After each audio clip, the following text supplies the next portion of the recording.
कि कावेरी जी अपनी तीनों बेटियों ईशा, मोहिनी और सुहाना की शादी 3 घर जमाई लड़कों के साथ करवा देती है। उन्हें लगता है कि ये लड़के शायद घर का कामकाज संभाल लेंगे, लेकिन उनके तीनों घर जमाई बहुत आलसी थे। वो नौकरी भी नहीं करते थे और बाहर का काम भी नहीं।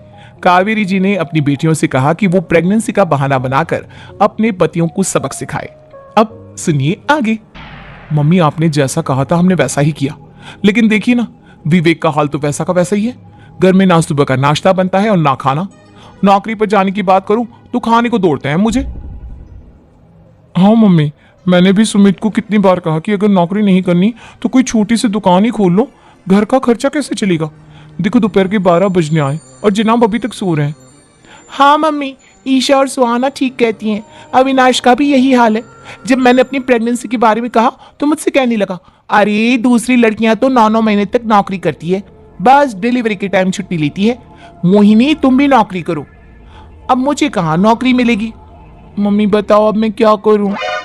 हे भगवान, क्या सोचकर घर जमाई दामाद लाई थी मैं कि मेरी बेटियां मेरे पास रहेंगी और खुश रहेंगी, लेकिन इन आलसी दामादों ने तो हमारी जिंदगी को भी प्रॉब्लम में डाल दिया है।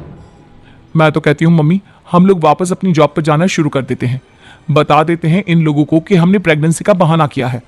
नहीं नहीं बेटा, ऐसी गलती भी मत करना। अगर तुमने ऐसा किया तो इन तीनों की आदत और खराब हो जाएगी। अरे आज नहीं तो कल कभी तो तुम प्रेग्नेंट होगी, तब वापस यही प्रॉब्लम आएगी। तब क्या करोगी तुम तीनों। हाँ मम्मी, आपकी बात तो बिल्कुल सही है। इन लोगों को तो सुधारना ही पड़ेगा। लेकिन कैसे? अपने बच्चों के आने की खबर सुनकर भी इन लोगों पर कोई असर नहीं हो रहा। पैसे कमाने के लिए घर से बाहर निकलना ही नहीं चाहते ये तीनों। अब मेरे दिमाग में एक प्लान आया है। तुम तीनों चिंता मत करो, उन तीनों को बुलाओ, फिर मैं बात करती हूँ। थोड़ी देर बाद कावेरी जी अपने तीनों दामादों को सामने बुलाकर अपनी बात कहना शुरू करती हैं। अविनाश, सुमित और विवेक, देखो बेटा, मैं ना तुम तीनों से बड़ा प्यार करती हूँ, इसीलिए तो तुम्हें घर जमाई बनाकर रखा है मैंने। अरे मम्मी जी, सीधे सीधे कहिए ना, क्या बात है। प्यार तो हम भी आपको बहुत करते हैं। अरे मम्मी जी, आपकी इज्जत भी बहुत करते हैं। अरे भैया, आपकी जैसी सास और कमाने वाली बीवी सबको मिलती है क्या? हाँ मम्मी, विवेक और सुमित ठीक कह रहे हैं। आपकी बेटी से शादी करके मेरी तो जिंदगी ही अच्छी हो गई है। जानती हूं मैं, और ये भी जानती हूं कि तुम तीनों अपनी अपनी बीवियों से बहुत प्यार करते हो। बेटा, बात ऐसी है कि हमारे कुल गुरु ने कहा है कि प्रेग्नेंट होने के बाद मेरी तीनों बेटियां शुरू के 4 महीने हमारे गांव में जाकर रहेगी, जहां मेरे चाचा जी रहते हैं। अरे लेकिन क्यों मम्मी, गांव में जाकर रहने की क्या जरूरत है इन तीनों को? वो क्या है ना बेटा, हमारे परिवार को एक श्राप है। अगर मेरी बेटियों ने यहां पर बच्चा पैदा करने की कोशिश की तो उनके बच्चों को कुछ भी हो सकता है। इसलिए अब से लेकर 4 महीने पूरे होने तक इन्हें गांव वाले घर में रहना पड़ेगा। हाँ तो इसमें प्रॉब्लम क्या है मम्मी जी? हम भी वहां जाकर रहेंगे, पिकनिक मनाएंगे। अरे भाई, बीवी जहाँ हम भी वहां। हाँ यार, आइडिया तो बहुत अच्छा है। शहर की जिंदगी में रह रहकर परेशान हो चुके हैं, अब कुछ दिन गांव में बिताएंगे। तुम लोग समझने की कोशिश क्यों नहीं करते? तुम में से कोई भी वहां नहीं जा सकता, और मैं यहां रहूंगी ना तुम तीनों के साथ। 4 महीने की तो बात है, उसके बाद ये तीनों ही लौट कर आ जाएंगी। ठीक है मम्मी जी, अब हमारे बच्चों का सवाल है तो ये तो करना ही पड़ेगा। कावेरी अपनी तीनों बेटियों को कुछ दिन के लिए घर से बाहर कहीं दूसरे शहर में रहने के लिए भेज देती है। कुछ दिनों के बाद, अरे मम्मी जी, बहुत दिन से पिज्जा नहीं खाया, मंगवाइए ना। क्या बताऊं बेटा, पहले तो बेटियां खर्चा दे देती थी क्योंकि उनकी नौकरी थी, लेकिन अब तो मेरे पास पैसे ही नहीं बचे। थोड़े बहुत पैसे हैं जो बच्चों की डिलीवरी में काम आएंगे। लेकिन मम्मी जी, आपकी बेटियों को वापस आने में तो अभी बहुत वक्त बाकी है। वही सोच सोच कर परेशान हो रही हूँ। सोच रही हूँ कल से दूध भी बंद करवा देती हूँ। अब दूध वाले को देने के लिए पैसे भी तो नहीं है ना। अरे नहीं नहीं मम्मी जी, अगर दूध भी बंद करवा दोगी तो मुझे चाय कहाँ से मिलेगी? और चाय के बिना मैं तो मर ही जाऊंगा। क्या करूं बेटा, इसके अलावा हमारे पास कोई ऑप्शन नहीं है। मेरे पास पैसे ही नहीं बचे। इस तरह कावेरी जी धीरे धीरे अपने तीनों दामादों को पैसे देना बंद कर देती हैं और घर में खाने पीने की चीजें लाना भी बंद कर देती है। अब वो तीनों बुरी तरह से परेशान होने लगे थे, और इसलिए एक दिन तीनों प्लान करके घर से बाहर निकलते हैं। और बाजार में जाने के बाद, यार अच्छा खाना खाए हुए कितने दिन हो गए, पता नहीं कब अच्छा खाना मिलेगा। हमारी बीवियों के जाने के बाद तो हमारी हालत भिखारियों जैसी हो गई है यार। कुछ भी हो, मुझे तो आज पिज्जा खाना ही खाना है। जेब में 1 रुपया नहीं और पिज्जा खाएगा।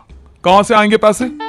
अरे देख वहां सामने बोर्ड पर क्या लिखा हुआ है, कंप्यूटर पर काम करने के लिए एक आदमी की आवश्यकता है। भाई मैं तो जा रहा हूँ, काम करूंगा और शाम तक पैसे लाकर आराम से पिज्जा खाऊंगा। जा जा, तुझे कोई काम नहीं देने वाला, हम तो घर जा रहे हैं। चल भाई सुमित। सुमित और अविनाश वहां से चले जाते हैं और विवेक उस कंप्यूटर शॉप पर सारा दिन काम करके 5,000 रुपए कमाकर घर लौट कर आता है और अपने खाने के लिए अच्छी अच्छी चीजें भी लेकर आता है। ये देखकर विवेक और सुमित के दिल में भी कुछ पैसे कमाने की इच्छा जागती है। अरे सुबह सुबह कहाँ चल दिए तुम? मम्मी जी एक बहुत अच्छी जगह मिली है, कंप्यूटर पर काम करने के 5,000 मिले थे कल मुझे। अगर रोज काम करूंगा तो पूरे 40,000 की तनख्वाह। अरे वाह, ये तो बहुत अच्छी बात है दामाद जी, आपको जाना ही चाहिए। सुमित और अविनाश विवेक को इस तरह तरक्की करते देखकर परेशान हो जाते हैं और वो दोनों भी काम की तलाश में निकल पड़ते हैं। धीरे धीरे उन दोनों को भी काम मिल जाता है। अब कावेरी के तीनों दामाद छोटी मोटी नौकरी करके अच्छा पैसा कमाने लगे थे। एक दिन कावेरी उन्हें अपने पास बुलाती है। अरे वाह, विवेक 40,000 कमा लेता है, अविनाश 60,000 और सुमित तुम भी 40,000 के आसपास कमा ही लेते हो। कुल मिलाकर तुम अच्छे खासे पैसे कमा रहे हो बेटा। हाँ मम्मी जी, बहुत मजा आता है जब महीने के एंड में मोटी रकम हाथ में आती है। पूछिए मत मम्मी जी, घर में रहकर रोटी बना बनाकर और तो जैसा महसूस होने लगा था मुझे तो।